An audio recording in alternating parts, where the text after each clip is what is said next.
जो mostly asked question है कि टेक्स्ट बुक का जो स्पेशल मॉक आ रहा है क्या वो रेलेवेंट है। लेकिन बहुत लोगों से बात हुई थी मेरी और बहुत लोगों ने ये भी बोला कि उनको सिमिलर एक्सपेक्ट करना, बस कैलकुलेटिव आ सकता है आपका पेपर, जो कि मेरा, क्योंकि ऑन एन एवरेज जो अटेम्प्ट्स चल रहे हैं ना हमारी शिफ्ट के, वो मतलब 19 तारीख के पूरे के, वो बाकी एक छोटू सा सजेशन दे रही हूँ मैं, ये मुझे बोलना नहीं था बट चलो बोल दे रही हूँ।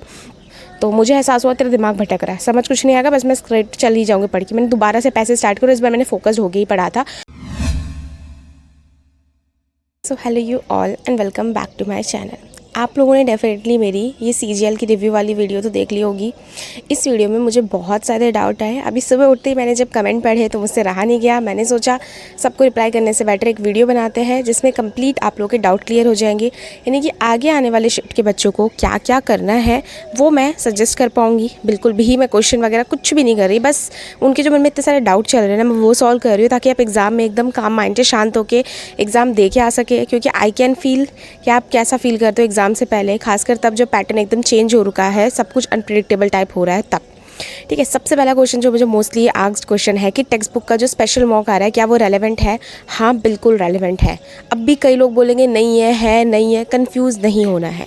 मैं भी कंफ्यूज हुई, लेकिन मैंने फिर अपना एक चीज़ लगाया, मैंने मॉक ही देना पहली बात तो छोड़ दिया था। मैं ऑल्टरनेटिव डे पे मॉक देती थी, मैंने बहुत ज़्यादा मैथ्स की प्रैक्टिस करी, उतना कुछ मुझे बेनिफिट नहीं हुआ उस चीज़ का, बट येस मे भी बेनिफिट हुआ हो, लेकिन मुझे अभी समझ नहीं आ रहा क्योंकि मेरा पेपर टफ नहीं आया था, लेकिन घुमा के ज़रूर आया था। तो मैं आप लोगों को कुछ चीज़ें बता रही हूँ। देखो ऐसा है, मैथ्स में कई लोगों ने ये बोला मेरी शिफ्ट 19 की फर्स्ट शिफ्ट थी, आपकी कोई और भी शिफ्ट हो सकती है, आपको भी कई लोग आपकी शिफ्ट में बोलेंगे मैथ्स का क्वेश्चन थोड़ा सा घुमा के पूछा था या फिर अलग आया था। It's very simple. देखो TCS भले 2-3 लाइन के क्वेश्चन दे दे, लेकिन वो क्वेश्चन हमेशा रिपीट करती थी, पैटर्न उसके हमेशा रिपीट होते थे, तो इसलिए हमें ठीक लगता था। यहाँ पे क्या प्रॉब्लम हुई, अगर मेरी शिफ्ट भी किसी को टफ लग रही है, ऐसा नहीं, मैंने ये नहीं बोला मेरी शिफ्ट बहुत ज़्यादा ईजी थी, कमेंट में लोग बोल रहे ईजी थी, मैंने ये बोला कि हाँ मैं कर ली, मैंने टाइम मैनेज कर लिया और मैं क्वेश्चन अटैम्प्ट करके आई हूँ। एक्यूरेसी के बारे में भी मैं कुछ नहीं कह रही हूँ, गलत भी हो सकते, क्या पता मैं जोश में मेंस जैसे काम करके आई हूँ, तो इसीलिए। लेकिन मैं यहाँ पे जो कहना चाहती हूँ वो ये कि येस मैथ्स के क्वेश्चन घूमे हुए थे, भले 1 लाइनर थे, लेकिन ऐसा डायरेक्ट नहीं था कि आप कर ही लो, घुमा के भी पूछा गया था। तो आपको ये मेंटली प्रिपेयर रहना है कि आपको क्वेश्चन ध्यान से पढ़ना है। अगर आप ध्यान से पढ़ोगे तो आपको ईजी ही लगने वाला है, क्योंकि क्वेश्चन वैसे ईजी है लेकिन सेम पैटर्न बेस पे नहीं आ रहा। अब बताती हूँ वो मॉक कैसे रेलेवेंट है सब्जेक्ट वाइज। सबसे पहले जीके की बात करें तो जीके इज़ अनप्रेडिक्टेबल, आपका चाहे वो टेक्स्ट बुक हो चाहे रियल एग्जाम हो, वो सबके लिए, इसलिए आप टेंशन मत लो। आपने जितना रिविजन कर रखा है उसी को छोड़ो, कुछ ऐसा एक्स्ट्रा मत करो, ठीक है।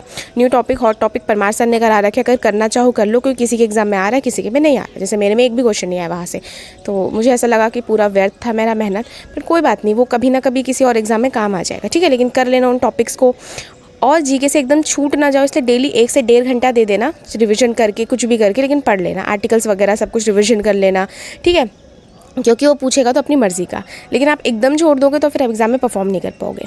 मैथ्स की बात करें तो मैथ्स में सिमिलर पैटर्न आपको देखने को मिल सकता है, वही 1 लाइनर, ठीक है, वही सारी चीज़ें। लेकिन बहुत लोगों से बात हुई थी मेरी और बहुत लोगों ने ये भी बोला कि उनको ऐसा लगा 3 से 4 क्वेश्चन टफ थे, बड़े थे, ऑकवर्ड थे, अजीब थे, कैलकुलेटिव थे। तो आपको ये भी घर से मेंटली प्रिपेयर होकर जाना है। मैंने पिछली वीडियो में यही बोला और अभी भी यही बोल रही हूँ, आपको 20 आ रहा है 20 ही करो, लेकिन एक्यूरेसी के साथ करो। क्योंकि जो बंदा 23-24 अटैम्प्ट करके आएगा और अगर उसकी एक्यूरेसी रही तो वो भी 40 लेके आएगा, आपने 20 अटैम्प्ट करके तब भी आप 40 लेके आए, तो इजी वाले करो ना, आपने हार्ड वाले में टाइम भी तो वेस्ट नहीं किया ना। ट्राई कर लेना, क्वेश्चन रीड कर लेना, हो जाए बहुत अच्छी बात है, नहीं हो तो छोड़ो। मैंने 20 के मैंने एक्यूरेसी के साथ किया, ये चीज़ कॉन्फिडेंट लेके बाकी पूरा पेपर सॉल्व करना। कॉन्फिडेंट इज़ एवरीथिंग, चाहे वो ड्यूरिंग एग्जाम हो, एग्जाम से पहले हो, एग्जाम के बाद भी हो, ठीक है, बी पॉजिटिव। इसके बाद हो गया हमारा मैथ्स। अब सिमिलर लेवल एक्सपेक्ट करोगे, थोड़ा सा कैलकुलेटिव एक्सपेक्ट कर लेना, थोड़ा सा क्वेश्चन घुमा के आ सकते हैं एक्सपेक्ट कर लेना। 2-3 क्वेश्चन ऐसे हो सकते हैं, क्योंकि मैंने एग्जाम डे स्पेशल के स्टार्टिंग ही डे के 2-3 मॉक लगाए थे, उसके बाद मैंने मॉक नहीं लगाए, तो मुझे नहीं पता वो किस तरह के अभी दे रहे हैं। लेकिन अगर वो उसी लेवल पे बना रहे हैं तो डेफिनेटली सिमिलर एक्सपेक्ट करना, बस कैलकुलेटिव आ सकता है आपका पेपर, जो कि मेरा कैलकुलेटिव था, काफ़ी ज़्यादा कैलकुलेटिव था मेरा पेपर, ठीक है। रीजनिंग आप बिल्कुल सेम एक्सपेक्ट कर सकते हो, रीजनिंग बहुत ज़्यादा इजी आ रही है, बहुत ज़्यादा। इसमें यह है कि स्टेटमेंट वाले क्वेश्चन कुछ एक आए हुए हैं, जिसमें जिसे मैंने फर्स्ट गो में ही किए स्टेटमेंट वाले क्वेश्चन, ठीक है। और हम श्योर नहीं होते, हम ये अपनी सूझबूझ से करके आते हैं स्टेटमेंट वाले क्वेश्चन, तो इसीलिए आपको अटैम्प्ट तो करना है, लेकिन आप श्योर नहीं हो सही होगा गलत होगा, तो फिर इस तरह के क्वेश्चन आ सकते हैं। तो आप रीजनिंग एकदम सिमिलर एक्सपेक्ट कर सकते हो, लेकिन थोड़ा सा एक आध क्वेश्चन आपको घुमा सकता है, कुछ स्टेटमेंट वाले क्वेश्चन आ सकते हैं, ठीक है।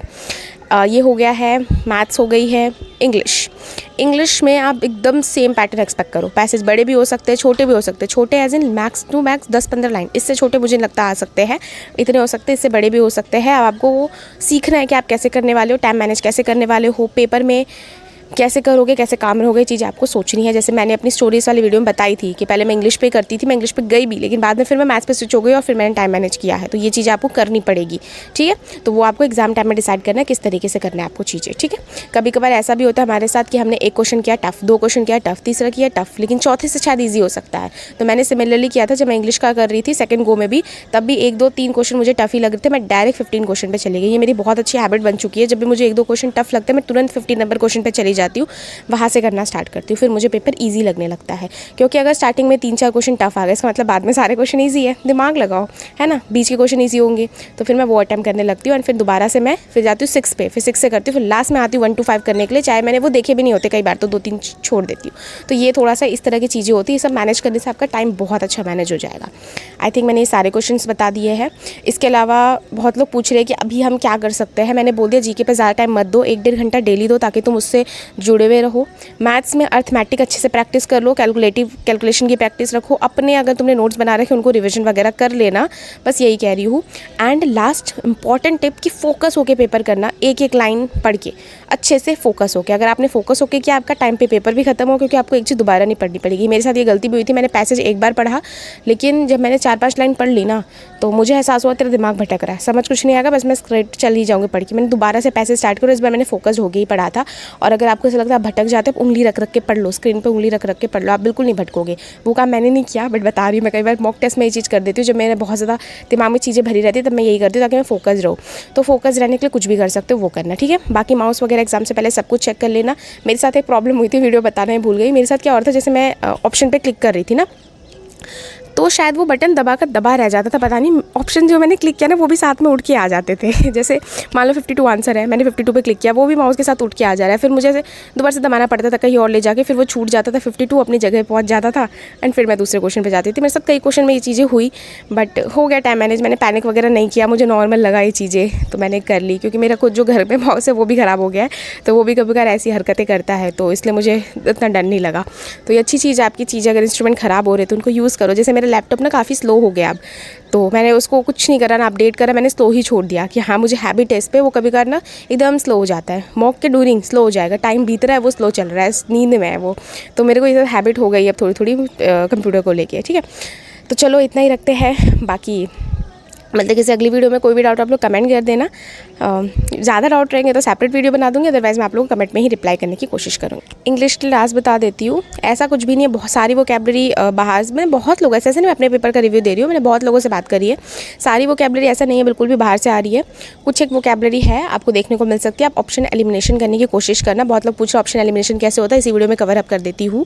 सो ऐसा है कि जब मान लो आपका कुछ वर्ड आया, आपको नीचे नहीं समझ आ रहा है, मैं जो अपनाती हूँ वो पॉजिटिव नेगेटिव वाला, या तो अपनाती हूँ कि मेरे से जो पूछा है वो पॉजिटिव वर्ड है और नीचे 3 नेगेटिव है, एक ही पॉजिटिव दिख रहा है मुझे, मतलब तीनों नेगेटिव है, मुझे 3 के वर्ड पता है, या फिर अंदाज़ा लग जाता है आप लोगों को ये नेगेटिव है ये पॉजिटिव है ना, तो वो अंदाज़ा लगा के कर लेना। मैक्सिमम टाइम ये चीज़ें सही होती है 95% तक, 5% आपकी किस्मत गलत भी हो सकती है, बट रिस्क लेना पड़ता है। इंग्लिश एंड जीके में रिस्क है, तभी बहुत लोगों ने मेरी शिफ्ट में भी 75-78 अटैम्प्ट किया, एंड दे आर सैड। तो सैड होने की ज़रूरत नहीं, अगर आपने एक्यूरेसी करी है तो आपकी तो वैसे ही 150+ है ना। और अगर हम 90 करके भी आए और हमारी एक्यूरेसी नहीं है, तब भी हम अपनी 150+ ही लाने वाले हैं, या फिर उससे भी कम ले हमारे ज़्यादा नेगेटिव हो जाए। इसलिए बिल्कुल भी सैड नहीं होना, पूरा का पूरा जो चीज़ मैटर करती है, मैंने हमेशा बोला एक्यूरेसी एक्यूरेसी एक्यूरेसी। और बस हम लोगों के साथ 90 वालों के साथ यही हुआ, हमने जीके में तुक्के लगाए, क्योंकि हम लोगों को पहले तो हैबिट हो गई है, एंड दूसरी चीज़ हम लोग का ये है कि नहीं हुआ तो मतलब बाकी चीज़ गलत हो गई तो वो लगाने पड़े। बहुत लोगों ने तुक्के लगाए जीके में, ऐसा कुछ भी नहीं है। तो अगर आपकी एक्यूरेसी अच्छी है और आपने 80 या 70 भी अटैम्प्ट किए तो भी इट्स गुड, क्योंकि ऑन एन एवरेज जो अटैम्प्ट चल रहे हैं ना हमारी शिफ्ट के, वो मतलब 19 तारीख के पूरे के, वो 70 से 80 के बीच में ही रहे हैं मैक्सिमम लोग के। मैंने किसी की वीडियो में देखा, जो कि देख के मैं भी चौंक गई कि मैंने इतना टाइम कैसे कर दिया, कि मैंने बहुत नेगेटिव तो नहीं कर दिया इंग्लिश वगैरह में, बट इट्स ओके। बाकी एक छोटू सा सजेशन दे रही हूँ मैं, ये मुझे बोलना नहीं था बट चलो बोल दे रही हूँ। जो डायरेक्ट इनडायरेक्ट एक्टिव पैसिव, एक बार स्टेनो की क्लासेस देख के चले जाना। वैसे तो पीएसपी सर ने परमार एसएससी चैनल पे करवाया है, वो देख के चले जाना, शायद आपको बेनिफिट मिल जाए, ठीक है। सो और इंग्लिश में रीडिंग में थोड़ा सा ध्यान रखना। रीडिंग में आप डेली देखो टेक्स्ट बुक के पैसेज करोगे ही, एंड कोशिश करना मौके देना ना, फोकस रहो आप, फोकस होके करना पूरा पेपर। सो तब तक के लिए बाय बाय, मिलते हैं किसी अगली वीडियो में।